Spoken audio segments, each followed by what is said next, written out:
Clayton County Medical Examiner's determination, when they put out that press release a couple of days ago, completely gouges that defense.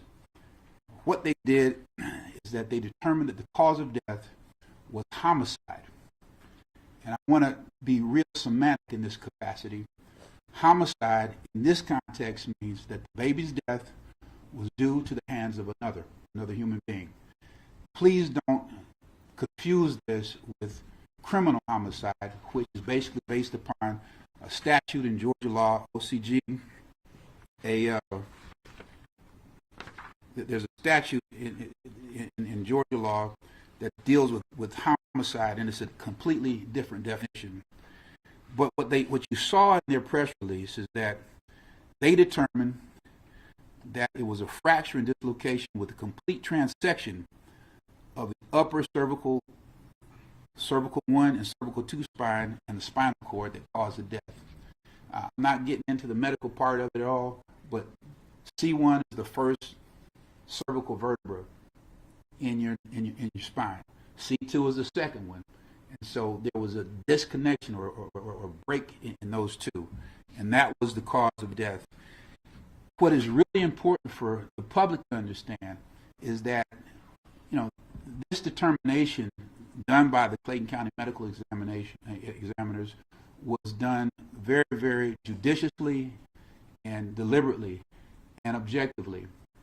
They went and got the input of an OBGYN expert, an independent OBGYN expert who was out of state, who has done over 10,000 labor deliveries.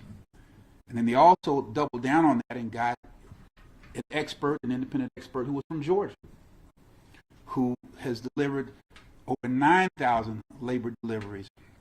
They sent these experts the medical records, and they also basically sent information to an independent private forensic pathologist. And after basically gleaning all the information from these experts, their determination was that the death was a homicide. And practically speaking, what that means again is that, contrary to what Southern Regional Medical put out there, that the baby died from complications of shoulder dystocia before the decapitation. They put him back, when they took her back to the operating room, they came and determined independently that the cause of death was trauma to the neck. The neck was broken and the baby died. And then whether or not the baby was alive when they went back into the C-section, we don't know, because, quite frankly, Southern Regional has not been very, very cooperative thus far in terms of discovery. We have not taken one deposition in this case, not because we haven't asked, but because it's been pushed back by the defense. I will say this: we did have a conversation with the defense within the last week, and I think we've cleared this stuff up. We're going to be able to briskly get through the requisite depositions that we need to really find out what happened. We're going to depose everybody who was in the room, all the nurses, all the scrub techs, everybody, to find out essentially what the hell happened. What happened? Why was there not an alert put out all throughout the hospital to say we have a shoulder dystocia so that new eyes could come in and look? Why weren't the proper procedures done in terms of maneuvers and the like? So that's what we're going to do.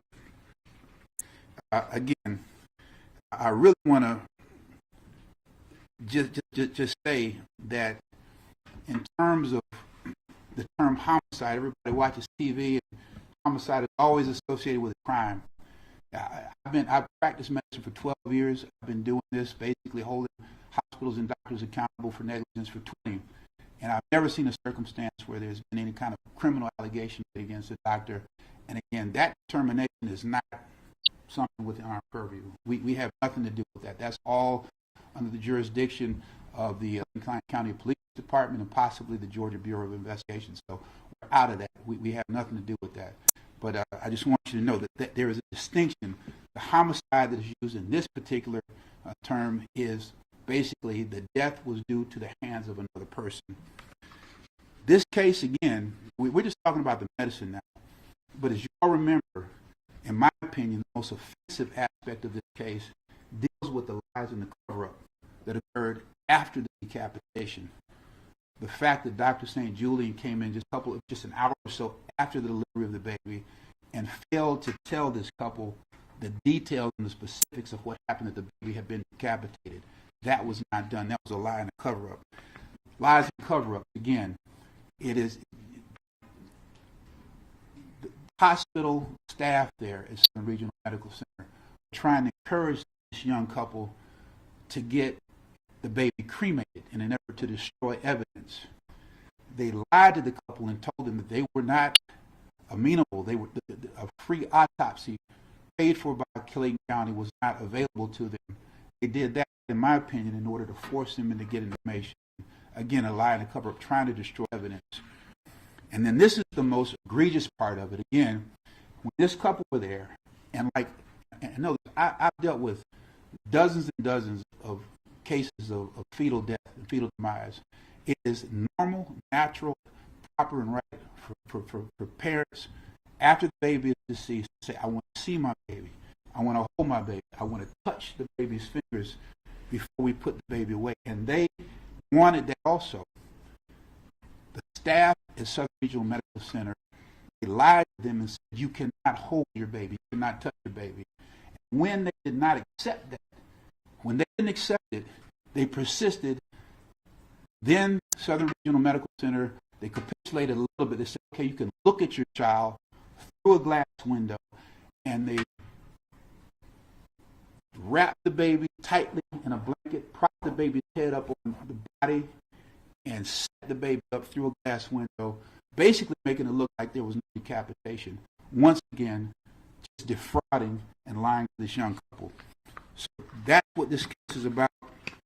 Again, the significance of the Clayton County Medical Examiner's report is that consistent with what we said from the beginning, the cause of the death was due to the trauma and the neck being broken, and not from any other complications from the shoulder dystocia. So those are my comments dealing with the medicine. At this point, I'm going to turn it over to co-counsel in this case, Attorney Corey Lynch, and basically talk about other issues, and then you're going to hear from the clients. Good morning.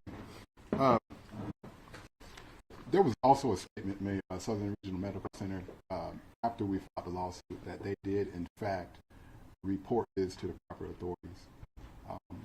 The medical examiner's report shows that that is also not true. This incident was reported to the medical examiner's office and to the authorities around the morning of July 13th, and it was reported to the medical examiner's office by Willie Watkins Funeral Home in Riverdale, Georgia.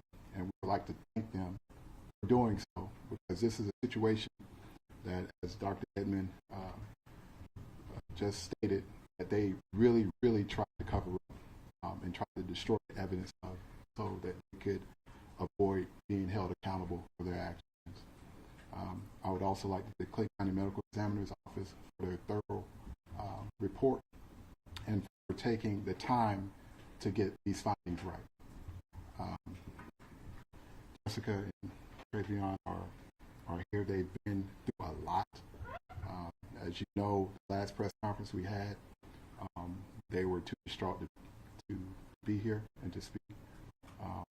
They're here now, and I want to open the floor to them if they want to say something.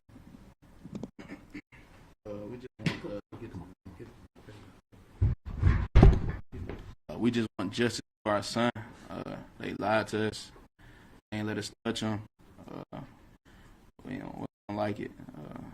We just want justice for our son. You want to say something?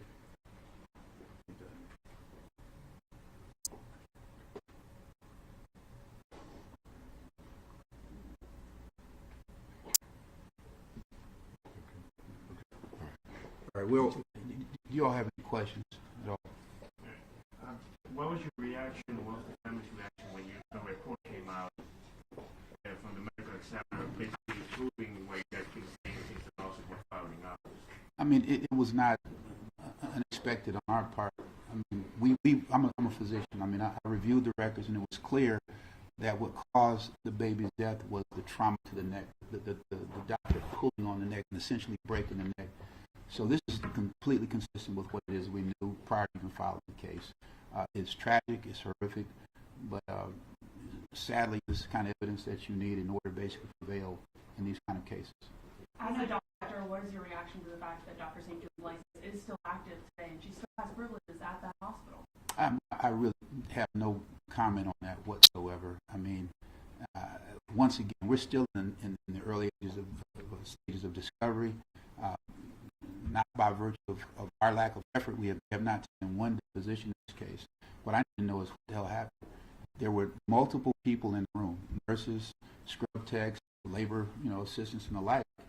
And believe me, once we put them on oath and ask what happened, we'll know. And so I don't have anything extra to add in pointing the finger at Dr. St. Julie, other than obviously she put too much traction on the baby's neck.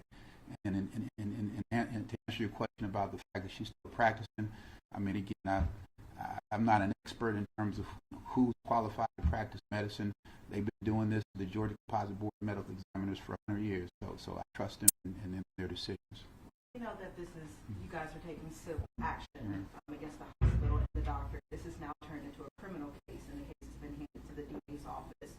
What would the family want to say to the district attorney when considering criminal charges possibly being filed? I want to correct that this has not been turned over to the DA's office.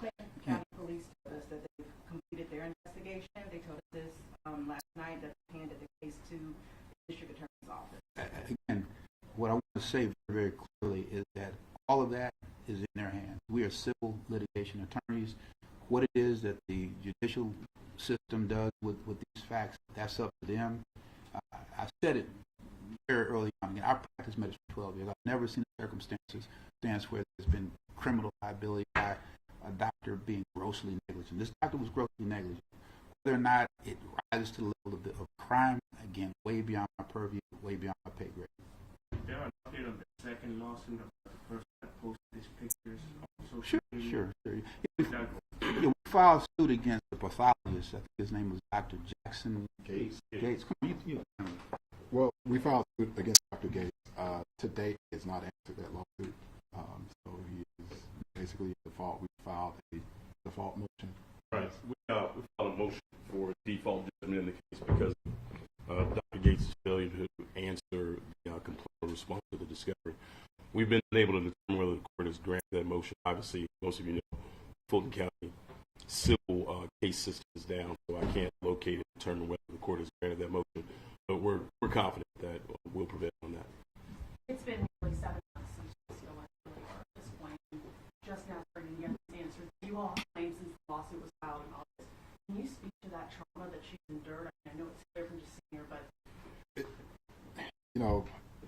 it's been tough. It's been tough on the whole family. They have been strong and resilient with trying to move forward with life and get back to not normal, but a new normal, given the grief that they have sustained. It's been tough. I keep in close contact with them just to kind of lift their spirits up and to see how they're doing.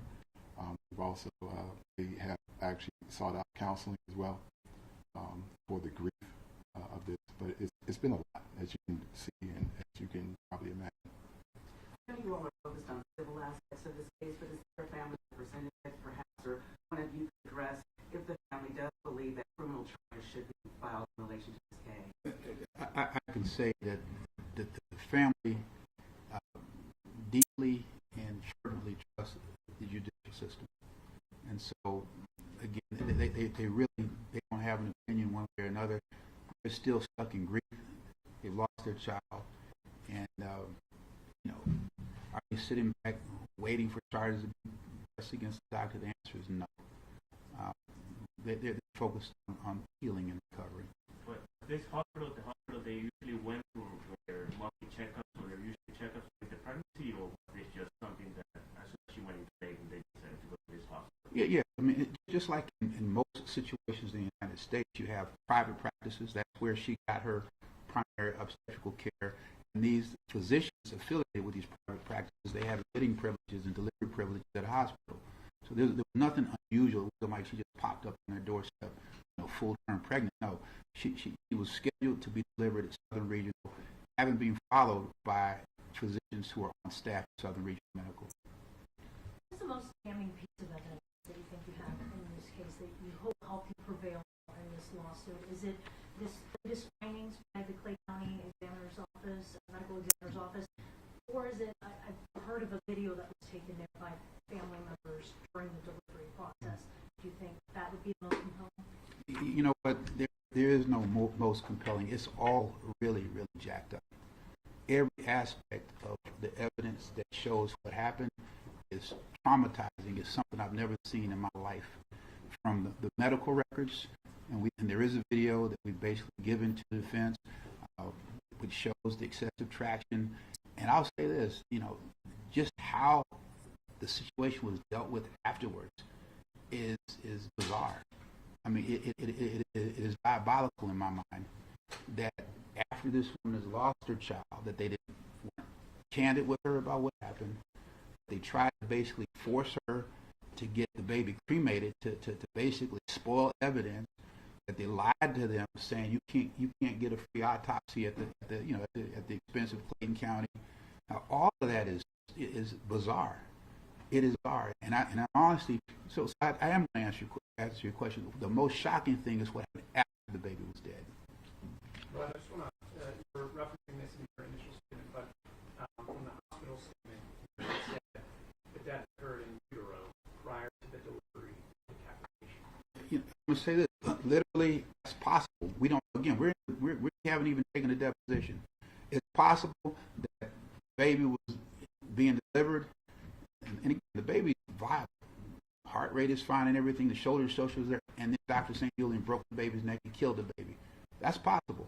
And then when they went and did the C-section, the baby was dead, and then the head came off when they pulled the baby out. What's important for you all to understand is that the medical examiner's office said that the baby was killed by neck trauma, by the doctor breaking neck.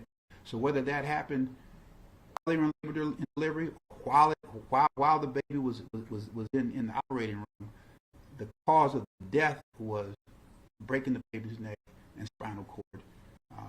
That's the take-home message. The tape said he wants justice for his son. What would justice look like? Oh, good. That's tough. They are distraught. I think they want in every measure of justice that is available to them. We're not necessarily pushing for prosecution of anyone, but if the Clay County Police Department, Clay County DA's office makes that determination, then so be it. Our hands are out of that, and we are laser focused on getting them justice through the civil process. Hey, look, once again, like 6 months ago, we appreciate y'all's attention to this story. It is bizarre. Y'all been covering this for a long time. We've never seen anything like this. And sadly, it is true. All right. I wish we weren't here, but we are. And stay tuned. We're going to take some depositions. In this case, we'll resolve in some capacity, hopefully within the next year or two. Okay. Thank you. Thank you. Thank you all. All right. And we have, like I said, we have copies of, you all probably have them already, copies of the medical examiner's press release.